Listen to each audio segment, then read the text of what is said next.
அஸ்ஸலாமு அலைக்கும் வரஹ்மத்துல்லாஹி வரகாத்துஹு. நம்ம இன்றைக்கி அருமையான ஒரு கொண்டக்கடலை கத்திரிக்காய் வச்சு காரக்குழம்பு எப்படி செய்கிறன்றதை ஈஸியாக செய்யக்கூடிய ரெசிபி நம்ம பார்க்கலாம். வாங்க வீடியோக்கு போகலாம். தேவையான மசாலா கொஞ்சம் அரைக்கணும். அதுக்கு பார்த்துக்கலாம் நம்ம என்னென்ன தேவைன்றதை. 2 தக்காளி, பெரிய தக்காளி 2 வச்சுருக்கேன். வெங்காயம் 2 வச்சுருக்கேன். 1/4 மூடி தேங்காய் இருக்கும். இதை வச்சு இதை நம்ம முதல்ல பேஸ்ட்டு அரைச்சிட்டு வந்துடுவோம். இது 3 இப்போ நம்ம ஒவ்வொன்றையும் தேங்காய், தக்காளி, வெங்காயம் எல்லாத்தையும் தனியாக அரைச்சிட்டு வந்துட்டோம். இப்போ நம்ம குழம்பு செய்கிறதுக்கு போயிடலாம். நம்ம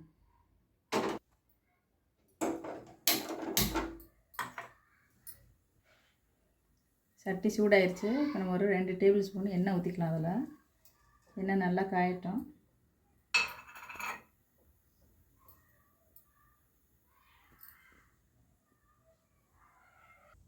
சட்டி சுட்டுருச்சு. கடுகு ஒரு 1/2 ஸ்பூன் கடுகு சேர்த்துக்கிறோம். அதில்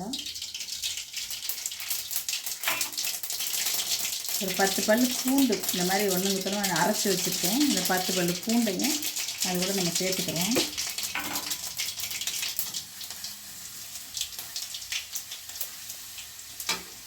சேர்த்துட்டு அது கூடவே வெறும் மிளகாத்தூள் ஒரு 1/2 ஸ்பூன் வெறும் மிளகாத்தூள் வச்சுருக்கேன்.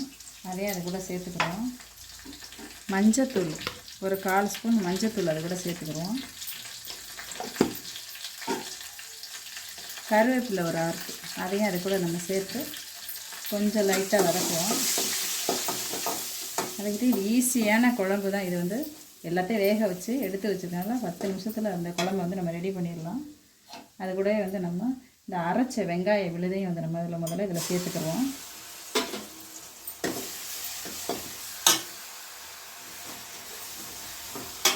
பொடியை அரிஞ்ச கொஞ்சம் கொத்தமல்லி தழை அதையும் அதை கூட சேர்த்து நல்லா வதக்கி விட்டுக்கிடுவோம்.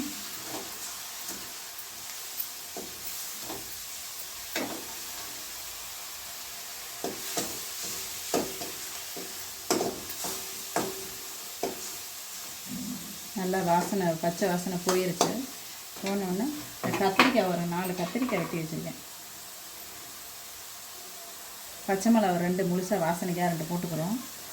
கத்திரிக்காய் பிஞ்சு கத்திரிக்காயா நம்மளுக்கு விருப்பம்தான். நல்லா சாப்பிட்டா நிறைய கூட போட்டுக்கலாம். நான் ஒரு 3 கத்திரிக்காய் 4 கத்திரிக்காய் போட்டிருக்கேன். அதே இது கூட சேர்த்து நல்லா வதக்கிக்கிறோம். எண்ணெயில் வதங்கிட்டால் சீக்கிரம் வெந்துடும். வீட்டில் அரைச்ச குழம்பு மிளகாத்தூள் 3 ஸ்பூன் வச்சுருக்கேன்.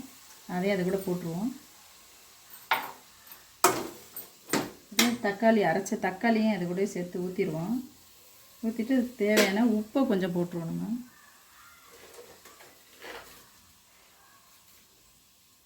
அது தேவையான உப்பும் போட்டுட்டு அப்படியே கொஞ்சம் நேரம் கிளறிட்டு மூடி வேக வச்சுருவோம். கொஞ்சம் தண்ணி கொஞ்சம் சேர்த்துக்கலாம்.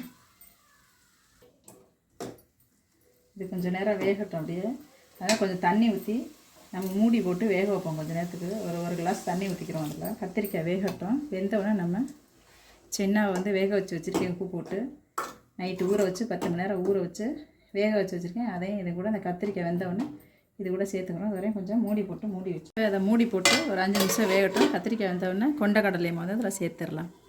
இப்போ நம்ம கத்திரிக்காய் வெந்துருச்சான்னு திறந்து பார்க்கலாம்.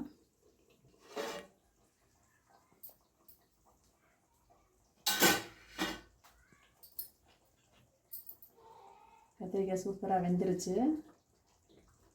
இப்போ நம்ம இது கூட அந்த வேக வச்ச கொண்டக்கடலை நைட்டே 10 மணி நேரம் ஊற வச்சு காலைல வேக வச்சுருக்கேன்.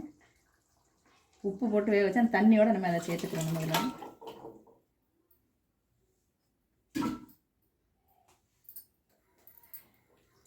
சேர்த்துட்டு நல்லா கொதிக்கட்டும். கொதிச்சதான் ஒரு எலுமிச்சை அளவு புளி ஊற வச்சுருக்கேன், கரைச்சி வச்சுருக்கேன். அதையும் நம்ம அந்த குழம்பு கூட அந்த புளி கரைச்சி நம்ம அதை கூட சேர்த்துக்கிடுவோம். நல்லா ஒரு கொதி விட்ட உடனே நம்ம ஏற்கனவே வெந்த சுண்டல் தான் இது கொண்டக்கடலை வெந்ததுனால மறுபடியும் நம்ம ஒரு கொதி விட்டுட்டு தேங்காயை ஊற்றிடுவோம். சரியாக போயிடும். அவ்வளோதான். நல்லா கொதிச்சிருச்சு. நல்லா கொதிச்சா இப்போ நம்ம ஒரு அந்த 1/4 மூடி தேங்காய் அரைச்சி வச்சுருந்தோம்னா அந்த தேங்காயை அதை கூட சேர்த்துக்கிறோம். தேங்காய் ஊற்றினோன்னா ரொம்ப நேரம் கொதிக்க வேணாம். ஏன்னா எண்ணெய் வாசனை அடிக்கும். ரொம்ப நேரம் கொதிக்க வேணாம். ஒரு கொதி விட்டால் போதும், அமர்த்திடலாம். நம்ம கொண்டக்கடலை காரக்குழம்பு இன்றைக்கி ரெடி ஆயிடுச்சு. தேங்காய் ஊற்றி ரொம்ப நேரம் கொதிக்க வேண்டாம். கொஞ்ச நேரம் கொதிச்சா போதும், ஒரு கொதி விட்டால் போதும். இந்த கொண்டக்கடலை காரக்குழம்பு ரெடி ஆயிடுச்சு. கண்டிப்பாக இந்த குழம்பை எல்லோரும் செஞ்சு சாப்பிட்டு பார்த்துட்டு எனக்கு கமெண்ட் பண்ணுங்கள். கடைசியாக நம்ம கொஞ்சோன்னா பெருங்காயத்தூள் இதில் போட்டுக்கலாம். கண்டிப்பாக இந்த குழம்ப செஞ்சு பார்த்துட்டு கண்டிப்பாக எனக்கு கமெண்ட் பண்ணுங்கள். சப்ஸ்கிரைப் பண்ணாதவங்க பண்ணிக்கிறங்க. சப்ஸ்கிரைப் பண்ணவங்களுக்கும் ரொம்ப நன்றி.